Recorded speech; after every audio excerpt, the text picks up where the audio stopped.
Et salut fans de comics, j'espère que vous allez bien, j'espère que vous passez un bel été. On est bientôt, on est fin août, le 17, et je voulais vous faire une petite vidéo sur les achats de l'été, les achats comics, et il y aura un petit manga au passage. Et on va commencer tout de suite, donc il y aura de l'occasion et du neuf. Départ donc avec les 4 fantastiques en Marvel poche, parce qu'on peut plus dire pocket si j'ai bien compris, de Mark Waid et Mike Wieringo.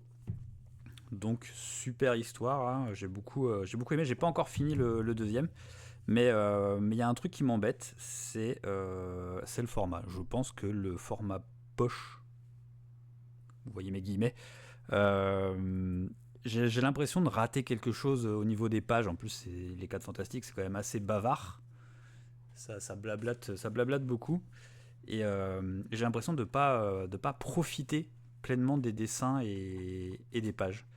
Je sais pas si vous, ça vous fait la même chose, et clairement, euh, assez bien pour les quelques histoires qu'on peut pas lire autrement ou qu'on a envie de tester, parce qu'on se dit, oh, je sais pas trop ce que ça vaut.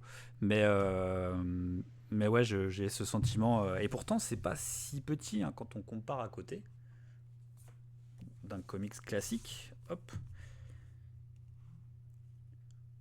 voilà, ça, il y a quand même un petit peu, hein. Mais ouais, non, j'ai aimé l'histoire, surtout l'introduction de Fatalis qui est incroyable. Mais, mais ouais, il y a un truc avec le format Pocket qui ne me convient pas. Du coup, vous avez vu, j'ai trouvé en occasion les derniers tomes de Ultimate Universe à prix vraiment pas déconnant. Ça faisait 10 ou 11 euros le tome frais de port compris. Donc le 3, 4 et 5, j'avais déjà le 1, le 2 et le Ultimate Invasion. J'ai commencé à lire, j'ai bientôt fini, je crois que si je dis pas de bêtises, j'en suis à ce tome-là. Alors, désolé, je suis parti en vacances, du coup j'ai pas tout pris. Mais oui, normalement j'en suis à ce tome-là. J'ai pas encore lu cette partie-là de Spider-Man. C'est ça, j'ai fait les deux ici. Oui, bah, ça, je me souviens. Et pour l'instant, il y a des trucs que j'aime bien, il y a des trucs que j'aime moins bien. Et je pense qu'on se fera des petites reviews avec le tome 6 qui sort ce mois-ci ou le mois prochain. Qui est sorti ce mois-ci, je dis des bêtises. Et que je prendrai du coup le mois prochain. Et à partir de là, je ferai un petit topo. Au casse toujours, et là pour vraiment pas cher, le tome 5 des Avengers de Hickman. Alors c'est ressorti en omnibus et tout ça. Mais comme j'avais déjà une partie de ces comics là en 100%, bah, je me suis dit, bah écoute, ça tombe bien, il est pas cher, let's go. En neuf, cette fois-ci, bam, un de mes comics préférés du moment, le World's Finest, je sais pas comment on dit ça, de Mark Waid et Dan Mora. Enfin, Mark Waid, c'est marrant. Et donc là, j'ai pris le tome 5 parce que j'étais un petit peu à la bourre, et en sachant qu'il y a le tome 6 qui sort bientôt. Donc comme ça me permet de rattraper tout ça et d'être ready. Oh là là. Dan Mora, c'est vraiment actuellement mon dessinateur préféré. Il y en a des meilleurs, mais c'est mon préféré. C'est celui qui a vraiment cette veine comics. Il y a vraiment un truc. Regardez, moi, cette page là, ce Robin assez incroyable. J'ai pas encore lu. J'ai commencé le tout début là dans le train du retour. Parce que Madame Goodies et Bébé Goodies sont encore en vacances. Moi, je suis remonté parce que j'ai le boulot. Euh, oh là, ces pages incroyables.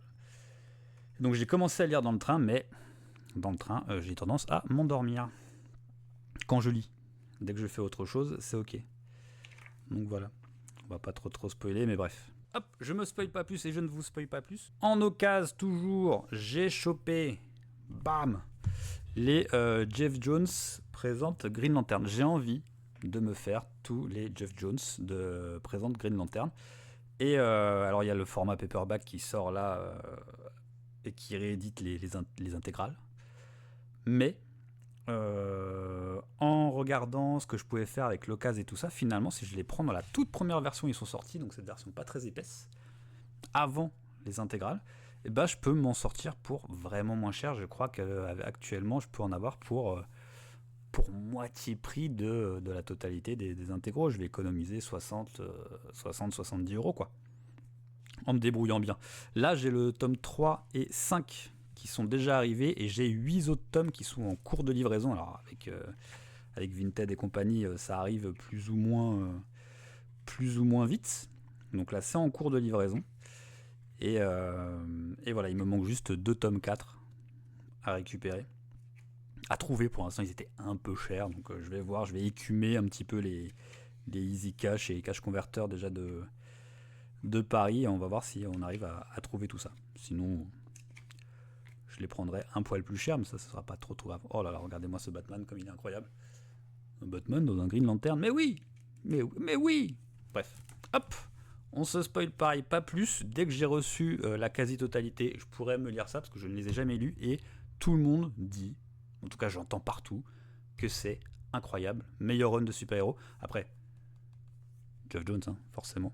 Ensuite, Opération Fnac, j'ai récupéré le Superman Supergirl de Jeff Loeb et Michael Turner. Michael Turner qui a été pendant très longtemps mon dessinateur préféré. Celui qui me fait kiffer les comics. C'est Michael Turner quoi. Alors je l'ai lu en attendant à la gare. Et lui pour le coup. Est-ce que c'est la meilleure histoire? Je ne pense pas. Est-ce que c'est le meilleur comics? Je ne pense pas. Est-ce que c'est un dessinateur incroyable et est-ce que c'est ultra épique, ultra action? Oui, ça c'est sûr. C'est assez kiffant. Donc voilà, vous pouvez y aller, je pense, les yeux fermés, parce que rien que pour les planches de Michael Turner, ça vaut largement le coup. Hein. Donc avec l'arrivée de Supergirl, cette page-là, ce Batman, encore une fois. Hop, regardez ça.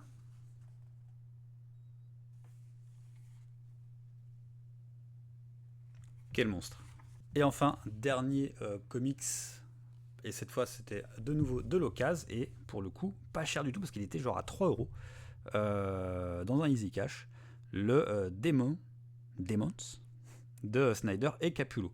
Alors Snyder, on aime ou on n'aime pas. Par contre Capullo quoi. Hein. Je l'ai pas encore lu parce je l'ai récupéré il y a pas longtemps. Et en partant en vacances, j'ai pas pu prendre tous les comics de la bibliothèque, évidemment.